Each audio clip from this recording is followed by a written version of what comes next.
Hello, dear students. Welcome back to yet another fascinating unit of knowledge on strategic planning in institutions of education or educational settings. Today, I'm going to focus on an important concept that is part of our understanding of any organizational dynamics, and that's organizational culture. So brace yourselves. Here we go. What is organizational culture and how does it influence or shape the way we do things strategically? Well, when we're talking about nonprofit organizations, which is a bit different than business-oriented organizations, then we can talk about organizational culture as the amalgam or the body of shared values, beliefs, practices, and norms that shape how people do things within the organization. So it's the set of, some of them are written and formal, but most of them are informal rules that basically say, how do we do things around here? And it influences and shapes everything from decision, even before decision making. It influences and shapes our perceptions and understandings and interpretations of the reality we're set in, the organizational reality that is. And of course, then based on this, it will influence decision making and it will influence the way we communicate and work together. How do we resolve conflict if it happens, and so on? How do we perceive our role in the organization? And that, of course, influences to a very large extent the way the organization is interpreting and processing change, ideas, and actions. How is organizational culture related to performance or action in the organization? Well, basically, you can look at the organizational culture as the core of perceptions, beliefs, rules that actually dictate or shape the extent to which people are involved at work, to what extent the organization is adaptive or rigid, the understanding and the interpretation of the mission of the organization, which of course is related to strategy, and the consistency in which everyone's working or coordinating work with each other. So it's basically how orderly and how goal-oriented and to what extent people do what they're supposed to do and in what way or what manner. These, of course, influence the organizational performance. And this, of course, in its own right, will dictate a sort of the organizational personality. So, how does the organization react to various things? And we have to understand this when we're doing strategy. Can you guess why? Well, the answer is you can stop the video at this point and think about it yourself, and then see to what extent what I'm saying here fits with what you thought. Well, basically, what we're talking about here is if we know how the organization perceive, interprets, and reacts to things, well, that's how it's going to probably react to a new strategy or the way we're trying to implement it. And we need to be able to understand whether our planned mission, vision, and goals are congruent or fitting what the organization believes in. Now, it doesn't have to be, because we don't have to always think of a strategy that will fit the organization right now. Of course not. We may wish to change the organizational culture because it might be a problematic culture, but we have to consider the culture as a component in our plan. So if, for example, we have a plan that does not match the strategy, if we have a strategic plan that does not match the culture at this point, well, we have to consider it and build a plan on how to change the existing culture. So, how do we understand organizational culture? Well, probably the most classic widely acceptable model is the one introduced in the 1950s by Edgar Schein. And Edgar Schein said basically that we can look at culture from three different components or perspectives. The only visible perspective on an organization's culture, the way Schein sees it, of course, is the upper level, the artifacts. Artifacts being like products or outcomes. And when we're talking about that, we refer to what behaviors, what rules, what structures or habits does the culture produce? So, for example, formal attire at work or not, um, rooms closed or open space, communication style. Um, do people come to work at a certain hour, for example, 8 or 7:30, or not? Anyone comes or everyone comes whenever it's okay for them or whenever they need to, and so on. Do they have widely spaced hierarchies, so bosses and then helpers to the bosses and whatnot, or is everyone more or less equal in their authority and the amount of resources at their disposal to actually do their work? All these are artifacts, okay? All these are visual, recordable expressions of the culture, says Schein. These sit on a bunch of factors that are less visible, and we have to actually ask and interpret the answers that we're getting to guess or estimate them. So, right behind the artifacts, we have values. Basically, what does the organization believe in? So, how are we going to do the things that we're doing? Now, if you ask people in the organization, what do you believe in? Or what does this organization believe in? You may not get the right answers. I can tell you that, for example, if you ask a typical school principal, what values are the most dominant in your organization, in your school, you'll probably get answers like innovation, creativity, initiative, tailor fitting the educational plan to our learners' need, and so on. But sometimes when you actually sit for a period of time and observe what's happening in the organization, then you get different answers. So, for example, the same manager or principal who says, I'm all for initiative and creativity, okay, will shoot down ideas by the parents and teachers. So a teacher may come and say, oh, I want to do this and that activity to, change it and make it like a different classroom experience for our students. And if the manager goes, okay, cool, that's one thing. But if they say, wait a second, I need to ask the supervision or the area manager, or no, we don't have money for that, budget for that, or I'm not sure, it's going to be uncomfortable, it's going to cause problems, whatever.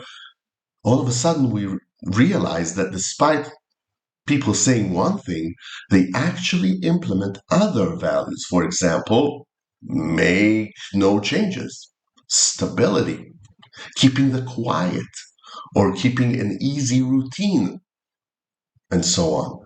So basically, we have to look closer than the usual to understand the real values that an organization takes and implements.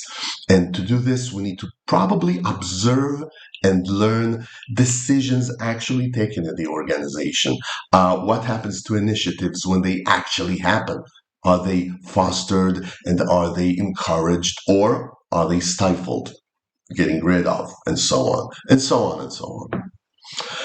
Last but not least, if we go even deeper down and say, okay, behind the values the organization is, adopting, there are certain fixed assumptions on the nature of the world. Now, underlying assumptions basically mean that we have certain rules, that guide our perception of the world, we rarely question them.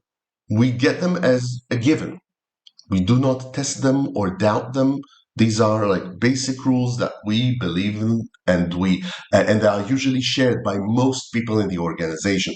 For example, if you work hard, you succeed. For example, we need to do everything that the Ministry of Education tells us, and so on and so forth. Okay? So, Edgar Schein basically says that culture is a multifaceted concept that influences the organization's function and nature by like hierarchical or gradual influences starting at a very deep unconscious level of basic assumptions, then values, then artifacts, the results. Another very famous, more recent model, I think 1980s or so, is Hofstede's model of culture. Now, Hofstede's model was born to analyze national cultures for countries, for people, for ethnic groups, but it works wonderfully for organizations too. So basically, he says we can map any culture on 5 or 6 axes or traits, if you will, like personality traits. Okay, and I'll give you an example of these traits or these axes of ranking, and you can actually create like a profile of a culture and then understand it better. So it's sort of an analytic tool to quantify and analyze a culture, be it a national culture, a local culture, um, an organizational culture. So first of all is power distance, and that's basically how much hierarchy is there in this culture. Okay? Some cultures believe that, parents, elders, government, whatever, they are way high up in the hierarchy than other people. They deserve more respect. They command a different level of interaction and so on. And in other cultures, no. The hierarchy is very flat. Most people are perceived as more or less equal, and that's the end of it. Individualism versus collectivism. Well, basically, it's a philosophical assumption on what we're here to do. Okay, so individualistic cultures basically say the purpose of life is for people to be happy, to be productive, to be self fulfilled, and so on. The collectivistic approach says the exact opposite.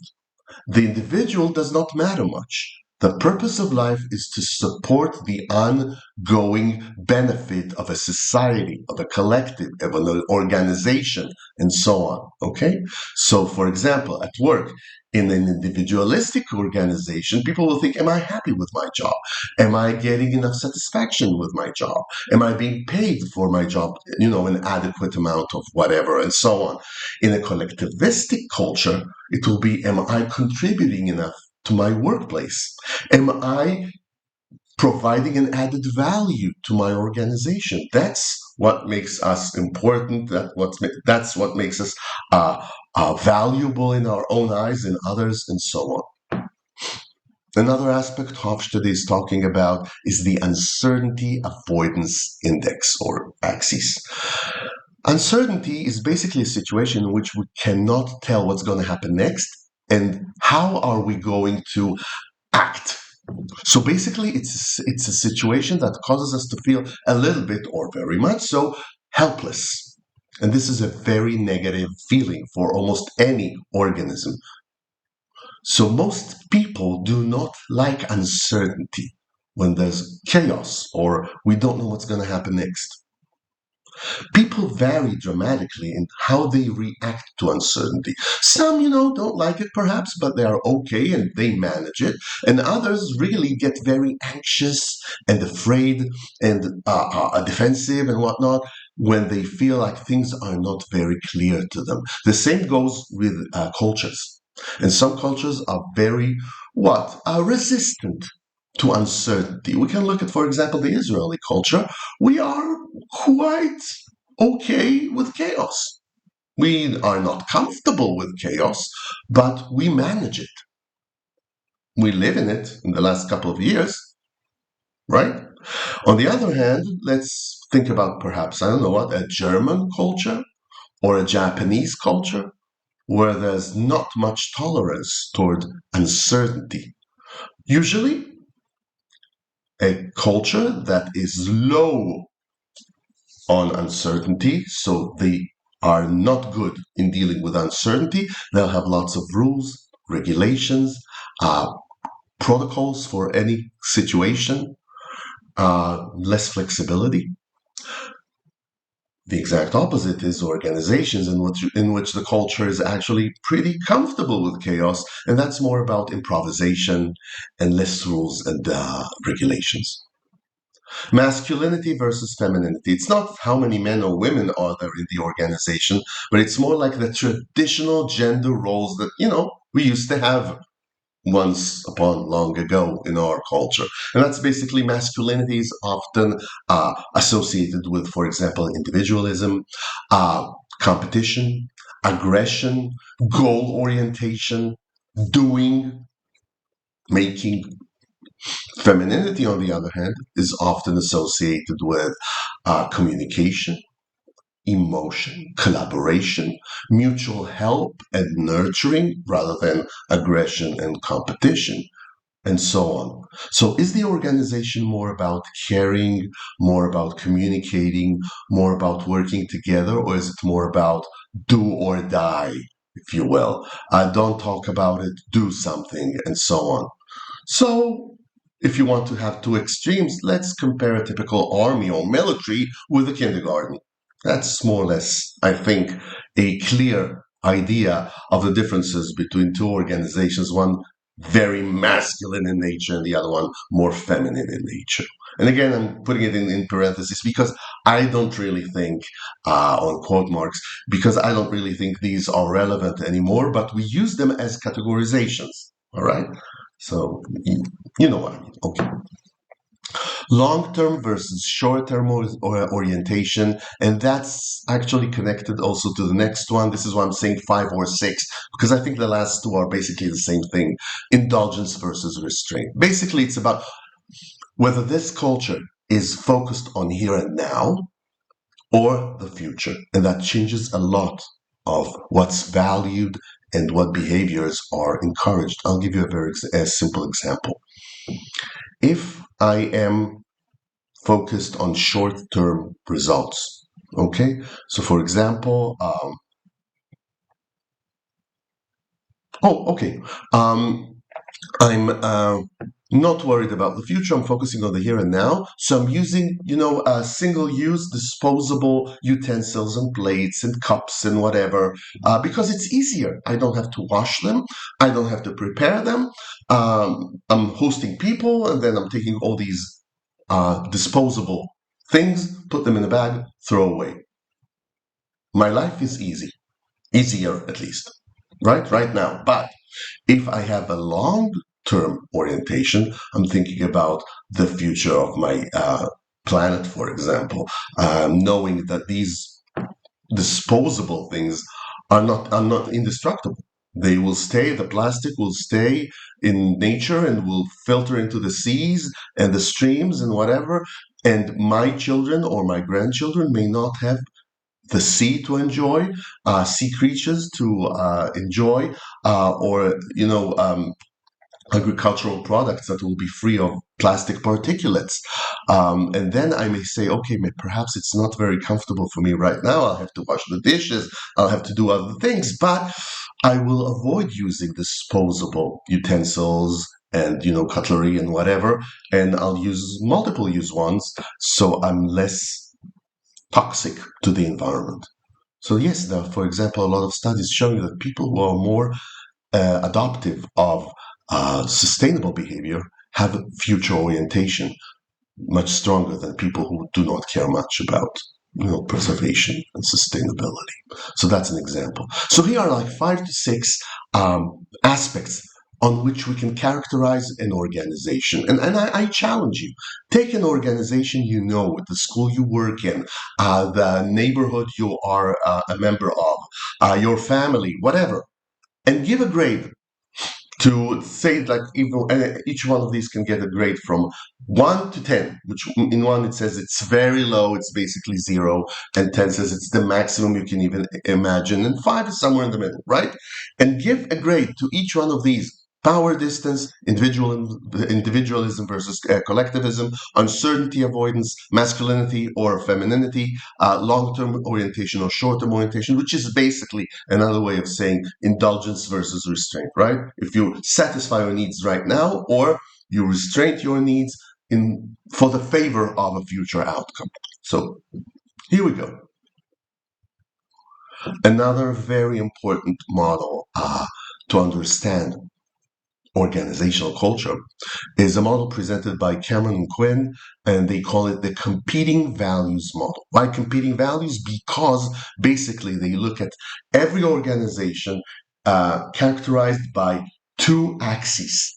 On each axis, there are competing values, opposites. So one is internal focus and integration, and the second one is external focus on integration. In other words, where is the attention of the organization focused, inside or outside in the world?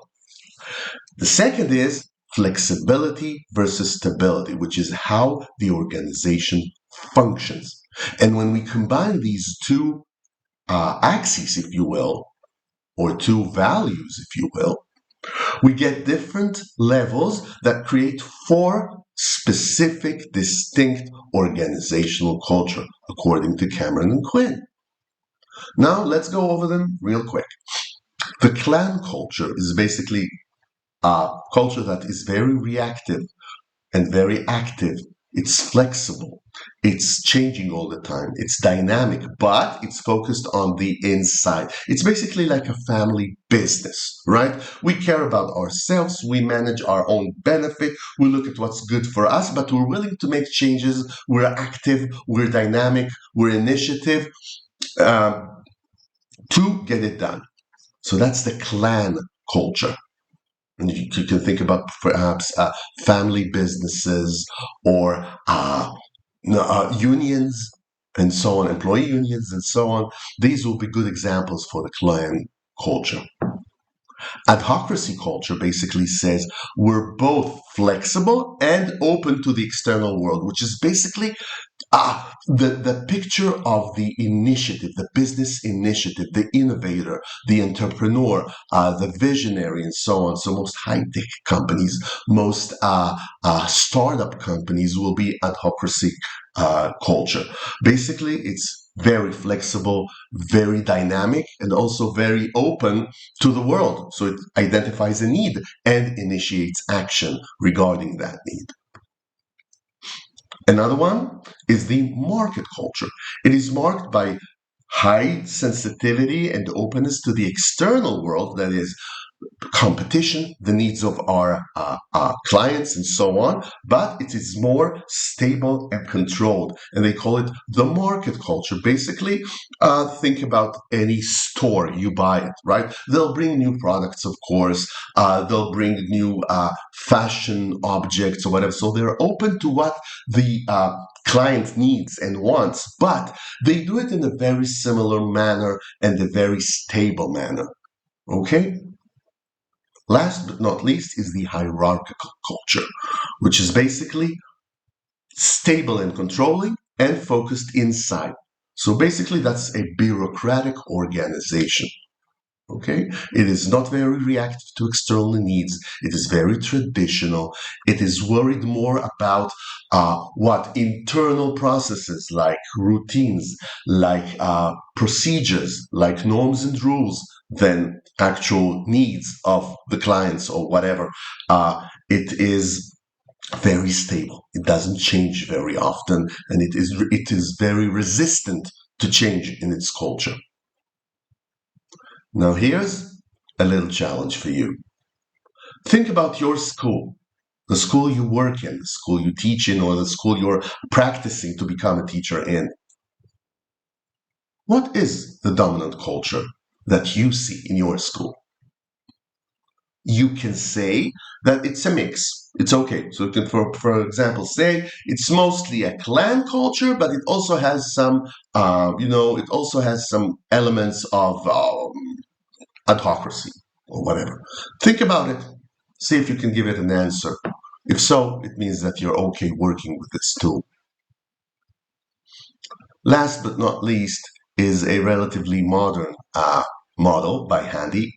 And they do basically the same thing. Handy does something very similar to our previous model, the four types of organization, but now he does it with different criteria, which are more modern. And he basically says there are different structures and different flow of information and authority in organization. And these are the things that change the way things done in an organization.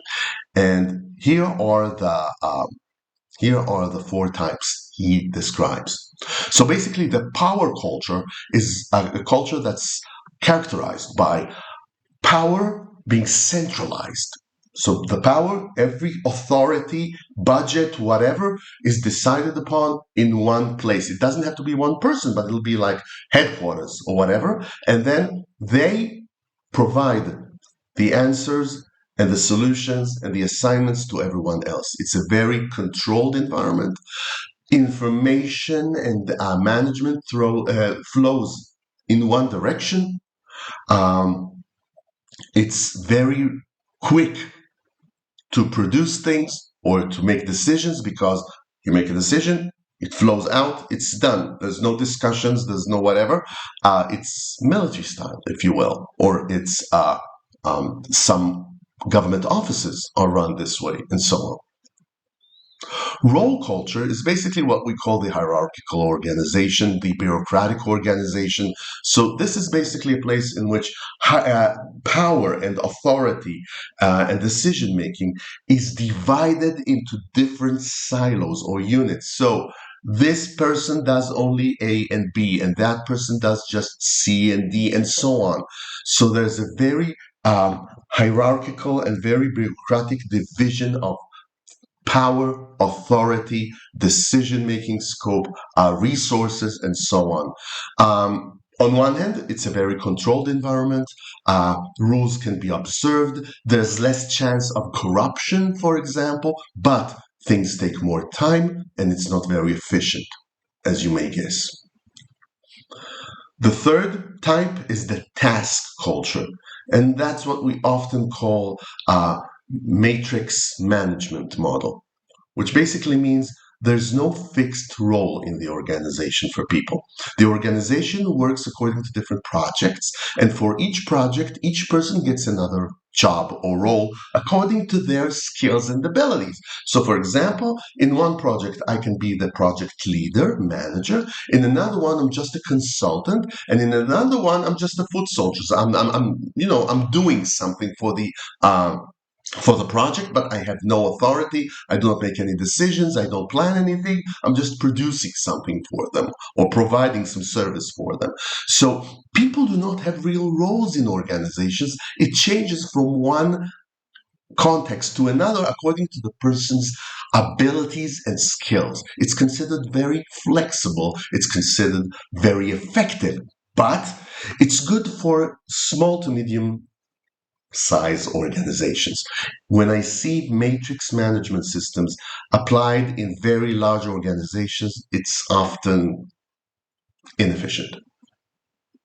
Last but not least is the person culture. Basically, the organization is what we often call a loose organization. In other words, it's a bunch of individuals working together, but they're not really integrating or interacting effectively or for a need. In many cases, it's just a bunch of people doing their job and each one doing their business. So for example, a network of salespersons, each one doing their own thing, and they meet once in a while for collaboration, for getting new information about new products or services, but basically they do their job on their own. Many universities, especially research universities, are considered this way too, because it's basically a bunch of researchers running their studies, teaching their courses, advising their graduate students, and so on. But do they really know what their neighbor in the other office is doing? Not necessarily. Not necessarily. All right, so these are the 4 organizational culture types by Handy. Pretty cool. So, what's the role of culture, organizational culture, that is, in strategy? There are at least 2 ways of looking at it, and you may come up with other ways. What's the relationship? So, you can look at it one way as strategy creates leadership, and leadership creates culture. Another way of looking at it is culture is there, and it influences everything we do, including strategy and leadership. Okay? Now, if you ask me, Lihu, what's the most useful way to look at it when we're talking about planning a new strategy, implementing strategy, changing strategy, then of course I'll have the first model. I'll support it more. I'll say, okay, you can bring in a new strategy and through effective leadership, change the culture. Is it easy? No. Is it possible? Yes. Can you do it fast? No. Can you do it if you have enough resources and persistence through time? Yes. I've seen organizational cultures changed. I've made, as a leader, organizational culture change, but it took me between 2 to 4 years, depending on the context.